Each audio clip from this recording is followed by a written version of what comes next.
उत्तर प्रदेश की 25 बड़ी खबरें। उत्तर प्रदेश विधानसभा आगामी बजट सत्र इस बार हंगामेदार रहेगा, क्योंकि विपक्ष ने बेरोजगारी, महंगाई को आवारा पशुओं की समस्या को लेकर सरकार को घेरने की तैयारी कर ली है। आज कार्य मंत्री सीमित बैठक में विपक्ष के नेताओं ने मांग की है कि चर्चा का समय बढ़ाया जाए ताकि वे जनता से जुड़े और मुद्दों को संसद में पलटा मजबूत के रख सके। वित्त मंत्री सुरेश खन्ना इस बार यूपी का अब तक सबसे बड़ा बजट पेश करने जा रहे हैं, जिसमें विशेष रूप से महिलाओं और किसानों के लिए बुनियादी ढांचे के लिए बड़े अपटन की उम्मीद है। सूत्रों के अनुसार इस बजट में मुख्यमंत्री कन्या सुमंगला योजना की राशि बढ़ाने और नई सड़कों का निर्माण के लिए 1000 करोड़ रुपए का प्रावधान किया है। वहीं समाजवादी पार्टी ने ऐलान किया है कि वे संसद में भीतर और बाहर सरकार की विकल्पनाओं को खिलाफ प्रदर्शन करेंगे और विशेष रूप से पेपर लीक और भर्ती घोटाले पर जवाब मांगे हैं। सरकार ने भी पलटवार करते हुए कहा है कि वह हर सवाल का जवाब देने के लिए तैयार है और विपक्ष के पास केवल शोर मचाने के अलावा कोई ठोस मुद्दा नहीं है। सांसद कार्यवासियों को सूचना के रूप में चलाने के लिए विधानसभा अध्यक्ष ने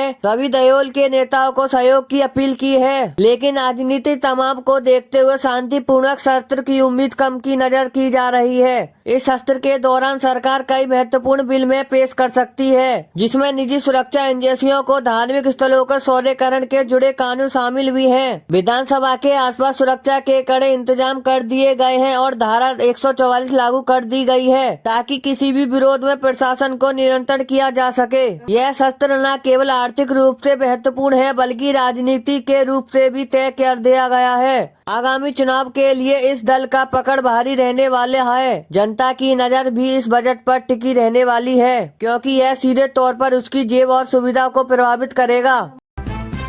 उत्तर प्रदेश में अपनी खोई हुई राजनीति जमीनी को वापस पाने के लिए कांग्रेस पार्टी ने यूपी से जोड़ने वाली अभियान का नया मौका तैयार किया है, जिसमें प्रियंका गांधी ने सक्रिय एक बार फिर बढ़ाने वाली है। आज दिल्ली में हुई कांग्रेस के दिखावत के नेता की बैठक में एक तय किया गया है कि पार्टी अब केवल शहरों तक सीमित नहीं रहेगी बल्कि न्यायालय यात्रा माध्यम से हर तहसील के कस्बों तक पहुँचेगी। कांग्रेस इस बार बीजेपी के खिलाफ इंडियन गठबंधन तय मजबूती करने की लड़ाई में योजना बना रही है, लेकिन वह अपनी प्रत्यागति गठबंधन की शक्ति को बढ़ाने के लिए ध्यान दे रही है। प्रदेश अध्यक्ष ने कहा है कि कांग्रेस युवा को रोजगार गारंटी और किसानों के पीएस का कानून अधिक देने के लिए वादे के साथ जनता के बीच गई। पार्टी ने रायबरेली और अमेठी जैसे पुराने किलों के वापस जीतने के लिए एक विशेष टास्क फोर्स गठबंधन किया है, जो स्थानीय समस्याओं पर केंद्रीय राजनीति करेगा। राजनीति जानकारों का मानना है कि राहुल गांधी ने यात्रा के बाद यूपी कांग्रेस के प्रतीक लोगों को नजरिया किया है, जिसे अब वोटर के तलब में करना पार्टी के लिए सबसे बड़ी चुनौती बन गई है। कांग्रेस अब दलित और मुस्लिमों सावधानियों के लिए अपनी पकड़ मजबूत करने के लिए छोटे सम्मेलन आयोजित कर रहा है और यूपी ने बीजेपी के विधानसभा जानकारी के खिलाफ भाईचारा संदेश फैलाई है। आज बैठक में यह भी चर्चा हुई है कि पार्टी के भीतर गुटवाद को खत्म कर और ऊर्जावान कार्यकर्ताओं को आगे लाए जाए, जो सीधा संसद के सम्मान करेगा। कांग्रेस का मानना है कि वे यदि यूपी से अच्छा प्रदर्शन करती है तो देश की राजनीति उसकी आपसी में तय आसान हो रही है। आने वाले हफ्तों में प्रियंका गांधी ने कई बड़े रोड शो को जनसभा को आयोजित किया गया है।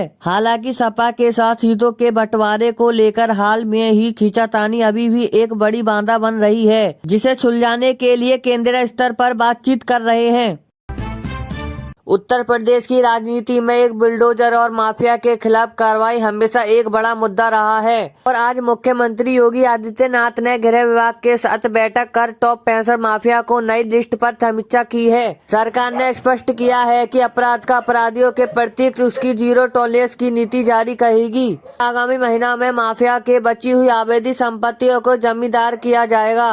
आज की बैठक में उन सफेदपोश लोगों की पहचान करने का निर्देश दिया गया है कि जो फत्ते के पीछे इस अपराधियों को आर्थिक राजनीतिक संरक्षण प्रदान करते हैं। पुलिस ने अब हजारों करोड़ रुपए की संपत्ति कुर्क की है, जिसे अब गरीबों के आपस में और खेल प्रदान में बदलने के लिए प्रक्रिया शुरू कर दी गई है। मंत्री ने कहा है कि यूपी के डर का नहीं बल्कि कानून राज्य है और यही वजह है कि राज्य में निवेश का माहौल बना है और नए उद्योग खुले रहे हैं। विपक्ष ने इस कार्रवाई का सवाल उठाते हुए कहा है इसे चुंदिया के भेदभावपूर्ण के बताए हैं, लेकिन सरकार का दावा है कि कार्रवाई बिना किसी की जाति धर्म को देखते हुए केवल अपराध के आधार पर की जाएगी और माफिया के खिलाफ चल रहे इस अभियान को आगामी चुनाव के में बीजेपी एक बड़ी उपलब्धि तौर पर पेश करने का उम्मीद है, क्योंकि जनता के बीच कानून व्यवस्था का मुद्दा काफी संवेदनशील होता है। डीजीपी मुख्यालय सभी जिलों में कस्बों में निर्देश दिए हैं कि वे अपने क्षेत्र के बड़े अपराधियों की गतिविधियों पर पैनी नजर रखें और उनके नेटवर्क को पूरी तरह कष्ट करें। इस अभियान के तहत पुराने केसों को भी दौरा खोला गया है और गांवों का सुरक्षा प्रदान कर रही है ताकि अपराधियों को अदालत में सजा दिया जा सके। इस सख्त रूख से प्रदेश में एक बड़ा संदेश आया है कि जो संगठित अपराध शामिल कई लोग अब राज्य छोड़कर भाग रहे हैं या आत्महत्या कर रहे हैं। योगी सरकार का लक्ष्य है कि यूपी के अपराध मुक्त बनकर इसे देश का सबसे बड़ा सुरक्षा राज्य बनाया जा सके, जो उसके विकास के मॉडल पर आधार करने का उम्मीद कर रहा है। पश्चिम उत्तर प्रदेश की राजनीति में एक बार फिर से किसान की नाराजगी आंदोलन की सुगमता तेज हो गई है, जिसे देखते हुए राष्ट्रीय लोक दल को आरएलडी को बीजेपी के बीच गठबंधन की मौजूदगी को लेकर चर्चा शुरू हो गई है। जयंत चौधरी ने नेत्रवाली राहत पर उनके किसानों पर अर्थव्यवस्था दबाव बढ़ रहा है कि वे गन्ने के दाम को बिजली के बिलों के बढ़ोतरी जैसे मुद्दों पर सरकार के भीतर अपनी बात अधिक पुरजोर के तरीके से रखें। आज बागपत के मेरठ में हुई खास पंचायत में किसानों ने चेतावनी दी है कि यदि मांगों में जल्दी पूरी नहीं हुई तो वे एक बड़ा आंदोलन शुरू करेंगे जो दिल्ली तक जाएगा। बीजेपी इस क्षेत्र में जाट को किसानों को वोट को अपने आसपास रखने के लिए आंदोलन को जीतने के लिए हेतु बनाने को कोशिश कर रही है, लेकिन स्थानीय स्तर पर कुछ मुद्दों को लेकर भद्दे घेरे नजर आ रहे हैं। मुख्यमंत्री गन्नों को किसान के लिए बकाया भुगतान के लिए चीनी मिलाकर सख्त दिया है, लेकिन किसान संगठन युति समस्या का मूल्य एमएसपी को आवारा पशुओं की समस्या का स्थानीय समाधान चाहते हैं। पश्चिम यूपी राजनीति में हमेशा किसान यूनियों को प्रभाव करने में रही है, इसलिए कोई भी दल उसे नाराज करने का जोखिम में नहीं डालेगा। राजनीति विशेषज्ञों का कहना है कि यदि किसानों को आंदोलन फिर से जोर पड़ता है तो इसका असर पूरे प्रदेश की राजनीति पर पड़ेगा।